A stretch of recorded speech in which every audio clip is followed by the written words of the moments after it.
ఆనందభైరవి రౌడీల దగ్గర ఉంటుంది. అప్పుడు అనన్య రౌడీలకి ఫోన్ చేసి ఆనందభైరవికి ఫోన్ ఇవ్వమంటుంది. ఇక రౌడీలు ఫోన్ తీసుకొని వెళ్ళి ఆనందభైరవికి ఇస్తారు. ఏంటి బాధపడుతున్నారా అని అనన్య ఆనందభైరవిని అడుగుతూ ఉంటుంది. ఇక ఆనందభైరవి పకపకాని నవ్వుతూ బాధపడటమా, సంతోషపడుతున్నాను అని చెప్పి అంటూ ఉంటుంది.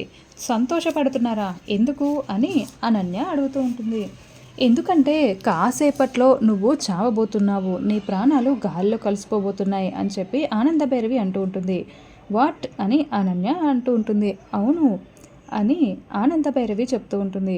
ఏం జరిగిందో నీకు తెలియదు కదా అనన్య, నీ రౌడీలకు నువ్వు 10 ఇస్తా అంటే నేను 25 ఇస్తానని లెక్క మాట్లాడుకున్నాను.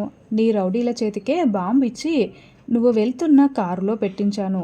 నువ్వు ఎప్పుడైతే బ్రేక్ కొడతావో అప్పుడు భూమ్ అని చెప్పి బాంబు పేలిపోతుంది అనన్య అని చెప్పి ఆనందభైరవి నవ్వుతూ ఉంటుంది. ఇక మరోవైపు ఆనందభైరవి కుటుంబ సభ్యులంతా కూడా రోహిత్ కోసం చూస్తూ ఉంటారు. అప్పుడే ఆనందభైరవి రోహిత్ని తీసుకొని ఇంటికి వెళ్తుంది. రోహిత్ని చూడగానే ఫ్యామిలీ మెంబర్స్ అంతా కూడా సంతోషపడుతూ ఉంటారు. ఇక రోహిత్ ఇంటికి వెళ్ళగానే ప్రీతి రోహిత్ని హగ్ చేసుకొని ఏడుస్తూ ఉంటుంది.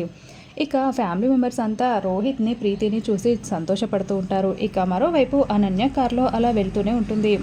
ఈ ఆనందభైరవి నా కార్లోనే బాంబు పెట్టించింది, నన్ను లేపేసే ప్లానే వేసేసింది, బ్రేక్ వేయకూడదు, బ్రేక్ వేస్తే నేను చచ్చినట్టే అని చెప్పి అనన్య మనసులో అనుకుంటూ ఉంటుంది.